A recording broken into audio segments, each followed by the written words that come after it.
আজকে দুপুরে মেনুটা একটু স্পেশালি ছিল, তাই আমি তারই একটু ছোট্ট ভিডিও ক্লিপ তুলে রেখেছি।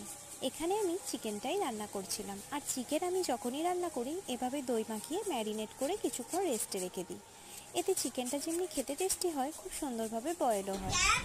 আর মাটনটা আমার অনেকক্ষণ আগেই রেডি হয়ে গেছিলো, তারই একটু ছোট্ট করে ভিডিও ক্লিপ তুলেছি।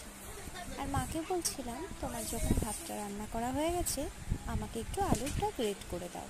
ঝুরি আলু ভাজাটা বাদাম দিয়ে প্রথম ভাতে গরম গরম খেতে কিন্তু মন্দ লাগে না।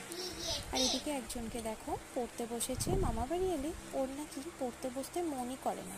আর এদিকে আমি লেবু আর আমটা একটু পরিষ্কার জলে ধুয়ে রাখছিলাম, যাতে খাবার সময় কাটতে গেলে অসুবিধা না হয় আর জলটাও শুকিয়ে যায়।